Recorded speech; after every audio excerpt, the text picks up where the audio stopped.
आज हम बात करने वाले हैं उन 10 दमदार शेयरों की जो नए साल 2026 में निवेशकों को तगड़ी कमाई करा सकते हैं। शेयर मार्केट इस समय अपने ऑल टाइम हाई के पास सीमित दायरे में कारोबार कर रहा है। निफ्टी ने इस साल 2025 में करीब 10% का रिटर्न दिया है। ऐसे माहौल में सवाल यही है कि अगले साल बाजार में कहां पैसा बनेगा। इसी सवाल का जवाब ढूंढने के लिए मोतीलाल ओसवाल वेल्थ मैनेजमेंट ने 2026 के लिए अपने हाई कन्विक्शन स्टॉक्स की एक लिस्ट तैयार की है।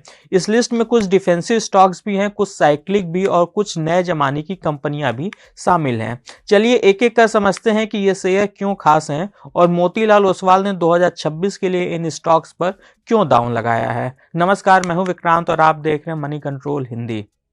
मोतीलाल ओसवाल की लिस्ट में सबसे पहला नाम है टेलीकॉम सेक्टर की दिग्गज कंपनी भारती एयरटेल का।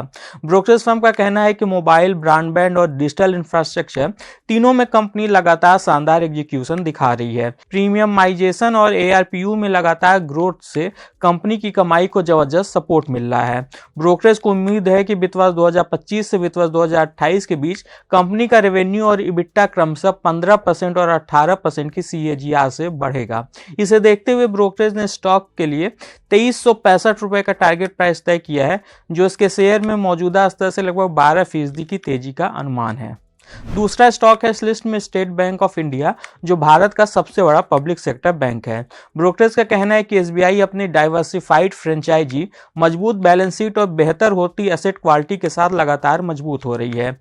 इसकी क्रेडिट ग्रोथ इस समय करीब 13% की सालाना रफ्तार से चल रही है और मैनेजमेंट को लोन ग्रोथ 12 से 14% के बीच बने रहने का अनुमान है।